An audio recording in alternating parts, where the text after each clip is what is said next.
नमस्कार। बहुत स्वागत है आप सभी दर्शकों का धनु राशि के लिए गुरु नक्षत्र परिवर्तन के इस वीडियो में। ज्ञान, धन, संतान, विवाह और भाग्य के कारक देवगुरु बृहस्पति 13 अगस्त को जैसे ही उदित हुए ठीक 6 दिन बाद 19 अगस्त को एक ऐसे रहस्यमयी नक्षत्र आश्लेषा में प्रवेश करने जा रहे हैं जो आपके भाग्य को एक नया मोड़ देने वाला है। आश्लेषा नक्षत्र बुध का नक्षत्र है और देवगुरु इस नक्षत्र में पूरे 74 दिन तक 31 अक्टूबर 2026 तक रहेंगे। इस गोचर के दौरान धनु राशि के जातकों के जीवन में कौन कौन से बड़े बदलाव आएंगे, किस तरह के नए अवसर आपको मिलेंगे, कौन से रुके हुए कार्य पूरे होंगे और किन क्षेत्रों में सर्वाधिक लाभ की संभावनाएं बनेंगी, साथ ही साथ वो कौन सी सावधानियां हैं जो आपको इस गोचर काल के दौरान रखनी है, इन सभी बातों पर चर्चा करेंगे। लेकिन उससे पहले मैं आपको आश्लेषा नक्षत्र के बारे में बताऊंगा ताकि आप इस गोचर को अच्छे से समझ सकें। ये विश्लेषण आपकी चंद्र राशि के आधार पर किया जा रहा है और वीडियो के अंत में मैं आपको उपायों के बारे में भी बताऊंगा। समझते हैं आश्लेषा नक्षत्र के स्वभाव और स्वरूप के बारे में। आश्लेषा नक्षत्र के देवता नाग हैं और स्वामी बुध हैं। इस नक्षत्र का प्रतीक कुंडली मारे हुए सर्प का है। जिस तरह कुंडली मारे हुए सर्प के फन वाला हिस्सा ही हमें सक्रिय रूप में दिखाई देता है, जबकि उसका शेष भाग शांत अवस्था में दिखाई देता है, ठीक उसी प्रकार इस नक्षत्र की जितनी क्षमता हमें बाहर से दिखाई देती है उससे कहीं अधिक इस नक्षत्र के भीतर छुपी हुई होती है, जो समय आने पर प्रकट होती है और व्यक्ति कठिन से कठिन परिस्थिति से भी कोई न कोई रास्ता खोज लेता है। यही इस नक्षत्र की विशेषता है। बुध ग्रह के प्रभाव से यह नक्षत्र बुद्धि, तर्क शक्ति, विश्लेषण क्षमता और गहरी समझ को तो प्रदर्शित करता ही है, अच्छी रणनीति बनाने की क्षमता को प्रदान करता है। ये नक्षत्र कर्क राशि में ही पूरा हो जाता है, यानी ये नक्षत्र पूर्णता का प्रतीक है। ये नक्षत्र हमें अधूरे कार्यों को पूरा करने और उसे सही अंजाम तक पहुंचाने की क्षमता प्रदान करता है। इस नक्षत्र का प्रतीक चिन्ह सर्प है और सर्प की एक विशेषता होती है कि वो समय समय पर अपनी केंचुल बदलता रहता है, अर्थात पुरानी खाल की परत को बदलकर नए रूप में आगे बढ़ता है। ठीक वैसे ही ये नक्षत्र एक कार्य को पूरा करने के बाद दूसरे नए काम की शुरुआत करा देता है। साथ ही साथ ये नक्षत्र रहस्यमयी व्यक्तित्व, मजबूत नेतृत्व क्षमता और व्यापारिक मामलों में गहरी सूझबूझ भी प्रदान करता है। इस नक्षत्र के बहुत सारे सकारात्मक पहलू तो हैं ही, लेकिन कुछ चुनौतियां भी हैं। सर्प बहुत ज़्यादा सतर्क रहता है और जरा सी शंका होने पर तुरंत डंक मार देता है। सर्प किसी पर भरोसा नहीं करता। ठीक उसी तरह कुंडली के जिस भाव में इस नक्षत्र का प्रभाव है, उस भाव से संबंधित चीज़ों के प्रति अत्यधिक शक्की बना देता है। कई बार व्यक्ति सामने वाले पर विश्वास ही नहीं कर पाता या फिर बहुत देर बाद विश्वास करता है। साथ ही साथ वो अपनी भावनाएं, योजनाएं और मन की बातों को भी किसी के साथ शेयर करने से डरता है। यही बात कभी कभी रिश्तों में दूरी या गलत फहमी भी पैदा कर देती है। अब गुरु जैसा शुभ ग्रह जो शुभता, ज्ञान और भाग्य का कारक है, जब इस नक्षत्र पर गोचर करेंगे तो उसका क्या प्रभाव होगा, आइए इसी को समझते हैं। तो ये है धनु राशि के जातकों की कुंडली। देवगुरु का गोचर आपकी कुंडली के अष्टम भाव में है। अष्टम भाव में मैं यहाँ पर जे लिख दे रहा हूँ। जे का मतलब जुपिटर यानी देवगुरु, और यहाँ गोचर करते हुए गुरु की दृष्टि 12वें भाव, धन भाव और चौथे भाव पर पड़ेगी। देवगुरु बुध के नक्षत्र आश्लेषा नक्षत्र में गोचर कर रहे हैं और बुध सप्तम और दशम के स्वामी हैं। तो देवगुरु इस गोचर काल में आपको सप्तम भाव, अष्टम भाव, दशम भाव, द्वादश भाव, धन भाव और चतुर्थ भाव के संबंधित फल प्रदान करेंगे। अब यहाँ देखिए, गुरु अष्टम में गोचर कर रहे हैं और अष्टम भाव कुंडली का सबसे खराब भाव माना गया है, क्योंकि अष्टम भाव वो भाव है जो अचानक से आने वाली मुसीबतों को, अचानक से आने वाली बाधाओं को, अचानक से घटित होने वाली घटनाओं को, बड़ी और गंभीर स्वास्थ्य समस्याओं को दर्शाता है। लेकिन जैसा मैं अपने वीडियोस में हमेशा कहता आया हूँ कि अगर अष्टम भाव से गुरु का संबंध बनता है तो यहाँ पर देवगुरु आपकी रक्षा करते हैं, रक्षक की भूमिका में होते हैं और आने वाले हर आपत्ति विपत्ति से आपको बचा ले जाते हैं, क्योंकि गुरु साक्षात भगवान विष्णु के स्वरूप हैं। तो जो सबसे पहली बात है वो ये है कि किसी बड़े संकट से आपको मुक्ति मिलने वाली है। आठवां भाव वो भाव है जहाँ पर कई बार परिस्थितियाँ अचानक से हमारे सामने आ जाती हैं और समझ में नहीं आता कि इससे बाहर निकलने का रास्ता क्या है। लेकिन इस बार कुछ बदलाव होगा, क्योंकि देवगुरु बृहस्पति का ज्ञान, बुध की बुद्धि और आश्लेषा नक्षत्र की वो हिडन पावर जो सामान्य स्थिति में दिखाई नहीं देती है, लेकिन संकट के समय एक्टिवेट होकर के काम करने लगती है। तो इन तीनों का कॉम्बिनेशन आपके लिए काम करेगा। तो अगर पिछले काफ़ी समय से आपकी ज़िंदगी में कोई बड़ा संकट, कोई बड़ी चुनौती, कोई बड़ी समस्या बनी हुई है जिससे निकलने का रास्ता आपको नहीं दिखाई दे रहा है, तो इन 74 दिनों के भीतर उस परिस्थिति का अंत होने की पूरी संभावना है। और ख़ास बात यह है कि इसका समाधान किसी ऐसे रास्ते से भी आ सकता है जिसकी आपने पहले कल्पना भी नहीं की होगी।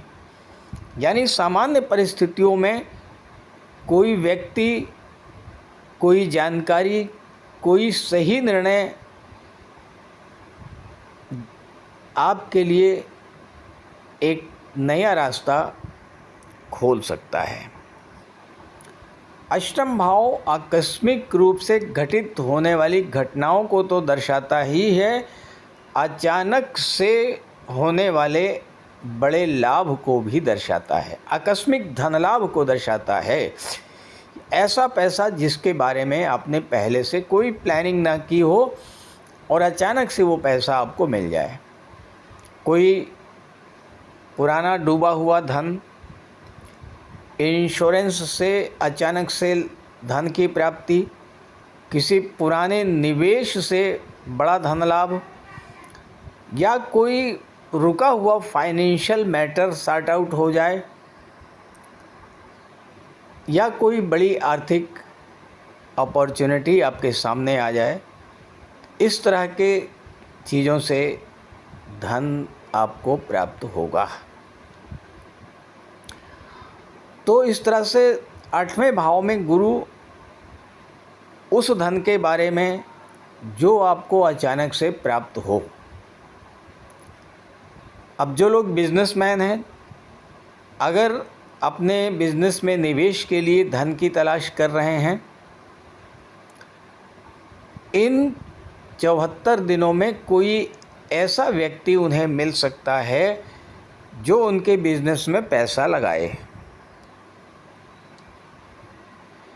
प्रॉपर्टी से रिलेटेड कोई मैटर अगर लंबे समय से रुका हुआ था, उसमें भी गति आएगी, लाभ मिलेगा। आश्लेषा नक्षत्र की जो विशेषता है कि कार्य को पूरा करना और फिर नए काम को शुरू करना, तो ऐसे मामले जो लंबे समय से पेंडिंग पड़े हुए थे, उनके पूरा होने की दिशा में भी अच्छी प्रोग्रेस देखने को मिल सकती है। 8वां भाव आकस्मिक परिवर्तन को भी दर्शाता है और आश्लेषा नक्षत्र पुराने को छोड़कर नई दिशा की ओर बढ़ना इसकी क्षमता रखता है। तो आने वाले 74 दिनों में आपके जीवन का कोई ऐसा पुराना चैप्टर क्लोज हो सकता है जिसे आप ना चाहते हुए भी काफ़ी लंबे समय से अपने कंधों पर ढो रहे थे, और उसकी जगह कोई ऐसा नया चैप्टर शुरू हो सकता है जो आपके इच्छा के अनुरूप होगा और आपको आर्थिक लाभ दिलाने वाला होगा। तो इस तरह से 8वें भाव में गुरु आपको किसी संकट का अंत, किसी रुके हुए मामले का समाधान, अचानक आर्थिक लाभ, किसी पुरानी परिस्थिति से बाहर निकल करके एक नई शुरुआत, इस तरह की चीज़ें आपके जीवन में होने जा रही हैं। गुरु की 5वीं दृष्टि आपके कुंडली के 12वें भाव पर पड़ रही है। अब 12वां भाव खर्चों का होता है, तो यहाँ पर फालतू के खर्चे तो आपके कम होंगे, लेकिन चूँकि गुरु 4थे भाव के स्वामी हैं और 12वें भाव पे दृष्टि डाल रहे हैं। 4था भाव क्या होता है? सुख सुविधाओं का होता है। तो इन दिनों में आप सुख सुविधाओं पर, अपनी इच्छा पूर्ति पर, अपने शौक़ को पूरा करने के लिए खर्च करेंगे। अब यहाँ पर बुध और आश्लेषा नक्षत्र का भी प्रभाव रहेगा। तो पहले बिना सोचे समझे आपका पैसा जो खर्च हो रहा था वो रुकेगा, और अब आपके खर्चों को लेकर समझदारी और प्लानिंग बनेगी। यानी बेतहाशा जो खर्चे बिला वजह बढ़े हुए थे वो कंट्रोल में आएंगे, और इसका सीधा फ़ायदा आपको सेविंग के रूप में दिखाई पड़ेगा। काफ़ी ऐसा पैसा जो फालतू में खर्च हो जाता था, अब वो आपके पास बचेगा। हालांकि इस दौरान परिवार में कोई शुभ या मांगलिक कार्य जरूर संपन्न होगा और उसमें आपका धन खर्च होगा। दान पुण्य चैरिटी, इन चीज़ों पर आपका धन खर्च होगा। तीर्थयात्रा देशाटन पर आपका धन खर्च होगा। कुल मिलाकर के आपका जो पैसा है वो अच्छे कार्यों में, शुभ कार्यों में खर्च होगा। 12वां भाव विदेश का होता है, तो विदेश संबंधी कार्य जो लंबे समय से रुके हुए थे वो पूरे होंगे, और जो लोग विदेश में पहले से ही रह रहे हैं उनके लिए भी ये समय काफ़ी अच्छा रह सकता है। वहाँ पर आर्थिक लाभ के अवसर बढ़ते हैं। विदेश में अगर आप घर, मकान या कोई प्रॉपर्टी बनाने या ख़रीदने की योजना बना रहे हैं तो उसमें भी सफलता मिलने की संभावना बढ़ेगी। तो विदेश में आपका सेटलमेंट मजबूत करने के लिहाज से भी ये समय आपके लिए महत्वपूर्ण होगा। बिजनेसमैन के लिए चूँकि सप्तम भाव व्यापार का होता है और गुरु आश्लेषा नक्षत्र में है जिसके स्वामी बुध हैं, तो 7वें भाव का भी फल देंगे। अब 7वें भाव का संबंध 12वें भाव से बन गया, तो इसका मतलब ये है कि जो लोग एक्सपोर्ट इंपोर्ट के बिजनेस में हैं, जो लोग विदेशों से जुड़कर व्यापार कर रहे हैं, उन्हें इस दौरान कोई बड़ा कॉन्ट्रैक्ट मिल सकता है, बड़ी बिजनेस अपॉर्चुनिटी मिल सकती है, जिससे अच्छा खासा धन लाभ होने का योग बन रहा है। 12वां भाव जो होता है ये आपके सबकॉन्शियस माइंड को, अवचेतन मन को भी दर्शाता है। तो आपके सोच के स्तर पर भी एक अलग प्रकार का बदलाव आ सकता है इस समय। बुध की बुद्धि, इंटेलिजेंस, आश्लेषा नक्षत्र की गहराई और गुरु का ज्ञान, तीनों मिलकर के आपकी सोच को पहले के मुकाबले ज़्यादा मैच्योर बना सकता है और आपका मन धर्म, कर्म और आध्यात्मिक गतिविधियों की ओर आकर्षित हो सकता है। अगर आप किसी साधना या मंत्र साधना की शुरुआत करना चाहते हैं तो ये समय आपके लिए काफ़ी अनुकूल रहेगा। कुल मिलाकर के 12वें भाव पर गुरु का जो प्रभाव है वो अनावश्यक खर्चों को नियंत्रित करेगा, विदेश से जुड़े कार्यों को आगे बढ़ाएगा, धन लाभ के नए नए अवसर खोलेगा और आपकी सोच को मैच्योर करने वाला होगा। अब गुरु की दृष्टि 2nd हाउस पर पड़ रही है जो कि धन का भाव होता है। पैतृक संपत्ति, परिवार, वाणी और आपके भोजन को दर्शाता है और यहाँ पर गुरु की दृष्टि पड़ रही है। तो 3 चीज़ें हो गईं।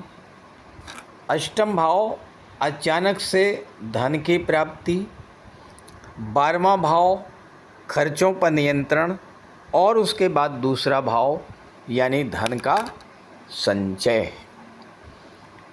तो जहाँ एक तरफ अचानक धन लाभ का योग बन रहा है, वहीं आपके खर्चों में कमी आएगी और इससे आपका बचत बढ़ेगा, बैंक बैलेंस बढ़ेगा, धन आएगा भी और धन टिकेगा और साथ ही साथ धन कमाने के नए नए रास्ते भी खुलेंगे। जो पुराने काम पहले से चल रहे हैं उसमें तो ग्रोथ देखने को मिलेगी ही, किसी नए काम की भी आप शुरुआत कर सकते हैं। और अगर आप जॉब में हैं तो प्रमोशन का लाभ मिल सकता है, इंक्रीमेंट का लाभ मिल सकता है और साथ ही साथ इनकम बढ़ाने के लिए कोई एडिशनल वर्क या extra source of income generate करने की प्लानिंग कर रहे हैं तो उसमें भी सफलता मिलेगी। 2nd हाउस आपके कुटुंब, आपके परिवार को दर्शाता है, तो पारिवारिक मतभेद को सुलझाने की दिशा में आप आगे बढ़ेंगे।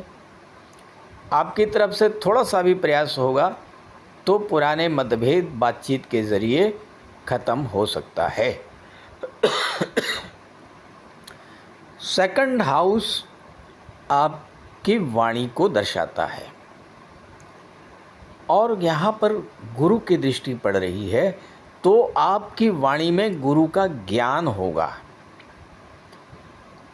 आप लोगों को गाइड करेंगे, लोगों को ज्ञान प्रदान करेंगे, रास्ता दिखाएंगे और वाणी से जुड़े हुए जो लोग हैं उनके लिए तो बहुत ही अच्छा रहने वाला है, क्योंकि वाणी और कम्युनिकेशन दोनों ही बेहद स्ट्रॉन्ग रहेंगे। आपकी वाणी प्रभावपूर्ण होगी और आपकी कम्युनिकेशन स्किल बहुत अच्छी रहेगी और इसका सीधा फ़ायदा आपको कई तरीके से मिलेगा। अच्छी बातचीत के जरिए कई पुराने मामले सुलझेंगे। जो लोग जॉब के लिए इंटरव्यू दे रहे हैं उनके लिए भी समय अच्छा रहेगा। इंटरव्यू में अपनी बात आप प्रभावी ढंग से रख पाएंगे और उसमें आपको सफलता मिल सकती है। इसके अलावा अगर आप बिजनेसमैन हैं या कॉरपोरेट जगत से जुड़े हुए हैं तो आपकी नेगोशिएशन पावर, डीलिंग पावर पहले से बेहतर होगी। सामने वाले व्यक्ति को अपनी बात समझाने और अपने पक्ष में डील करने की क्षमता आपके अंदर बेहतर होगी और निश्चित रूप से लोगों के ऊपर आपका प्रभाव बढ़ेगा, जिससे आपकी मान सम्मान और प्रतिष्ठा भी बढ़ेगी। तो कुल मिलाकर के सेकंड हाउस पर गुरु की दृष्टि जो है वो न केवल धन की बचत बल्कि नए इनकम सोर्सेज, पारिवारिक सद्भाव, वाणी और कम्युनिकेशन स्किल, बिजनेस डील, मान सम्मान में वृद्धि, ये सब देने वाली होगी। चौथे भाव पर गुरु की दृष्टि है और गुरु की दृष्टि में अमृत होता है। जिस भाव पर गुरु की दृष्टि पड़ती है उस भाव को देवगुरु गंगा जल की तरह पवित्र कर देते हैं। अब चौथा भाव क्या है? चौथा भाव सुख का भाव कहा जाता है। तो यहाँ पर गुरु के प्रभाव से मानसिक सुख और मन की शांति प्राप्त होगी। अचानक से कुछ अच्छी घटनाएं आपके जीवन में घटित होंगी। साथ ही साथ चौथा भाव प्रॉपर्टी को दर्शाता है। तो प्रॉपर्टी से जुड़ा हुआ कोई मैटर इस समय आपका सॉल्व हो सकता है। प्रॉपर्टी खरीदना चाहते थे तो खरीद सकेंगे और अगर आप बेचना चाहते थे तो प्रॉपर्टी को बेच भी सकेंगे। तो इन 74 दिनों में जो परिस्थितियां रहेंगी वो आपको न केवल आर्थिक रूप से मजबूत करेंगी बल्कि मानसिक स्तर पर भी आपको एक सुकून और संतोष प्राप्त होगा। आपका कॉन्फिडेंस लेवल बढ़ेगा। आप जो फैसले लेंगे उस पर आपका विश्वास बढ़ेगा और कई ऐसी चिंताएं जो लंबे समय से आपके मन में चल रही थीं उनसे भी आपको राहत मिलेगी। और सबसे बड़ी बात कि आपकी कुंडली में शनि की ढैया का जो प्रभाव चल रहा है, चूँकि चौथे भाव में शनि का गोचर है और आप पर ढैया प्रभावी है, तो गुरु की दृष्टि पड़ने से ढैया का भी नेगेटिव प्रभाव काफ़ी हद तक कम हो सकता है। तो इस तरह के लाभ आपको मिलेंगे। बहुत अच्छा गोचर है गुरु का आपके लिए। इस गोचर का लाभ उठाइए। ये वीडियो, ये जानकारी अपने साथियों को, अपने मित्रों को भी शेयर कीजिएगा। अब प्रश्न ये है कि क्या सभी धनु राशि के जातकों को एक जैसा ही फल मिलेगा? क्योंकि धनु राशि के एक दो नहीं करोड़ों जातक हैं, तो सबको एक जैसा फल तो नहीं मिलेगा। तो अगर आप अपनी जन्म कुंडली का विश्लेषण कराना चाहते हैं, अपनी कुंडली में ग्रह स्थितियों के बारे में जानना चाहते हैं और उनका क्या प्रभाव आपके जीवन पर है, तो इसी वीडियो के डिस्क्रिप्शन बॉक्स में मैंने अपना व्हाट्सएप नंबर दे दिया है। स्क्रीन पर भी अपना नंबर आपको शेयर कर दे रहा हूँ, 9058144128। इस पर आप संपर्क कर सकते हैं। अब आइए बात करते हैं आश्लेषा नक्षत्र में गुरु गोचर के दौरान किए जाने वाले उपायों के बारे में। आइए समझते हैं आश्लेषा नक्षत्र में गुरु के गोचर दौरान आपको क्या क्या सावधानियां रखनी चाहिए और क्या उपाय करने चाहिए। पहली बात, आपको अपने मन की बात किसी को भी शेयर नहीं करनी है। आश्लेषा नक्षत्र के कारण आपके सबकॉन्शियस माइंड में लगातार तमाम तरह के विचार आते रहेंगे। नई नई योजनाओं का जन्म आपके माइंड में होता रहेगा, जिससे आपका ध्यान भंग हो सकता है। तो योगा, मेडिटेशन और प्राणायाम की सहायता लीजिए। मानसिक बेचैनी को अपने ऊपर हावी मत होने दीजिए, रिलैक्स रहिए। इन दिनों में छोटी छोटी बात पर डाउट करने से बचें। साथ ही साथ पार्टनरशिप से भी दूर रहें। अपने खर्चों पर नियंत्रण रखिए और देवगुरु के उपाय करते रहिए। माता पिता, गुरु और वृद्धजनों की सेवा कीजिए, उनका आशीर्वाद प्राप्त करते रहिए। विष्णु सहस्र नाम का निरंतर जाप करिए। अपनी क्षमता के अनुसार गुरुवार को अपने कुल गुरु, कुल पुरोहित या किसी मंदिर के पुजारी को वस्त्र और मिष्ठान दक्षिणा सहित प्रदान कीजिए। बुधवार के दिन भगवान श्री गणेश की आराधना कीजिए। गौ माता की सेवा कीजिए। पक्षियों को दाना डालिए। हरी मूंग रात में भिगोकर सुबह पक्षियों को डालने से आपको इस नक्षत्र के शुभ फल प्राप्त होंगे।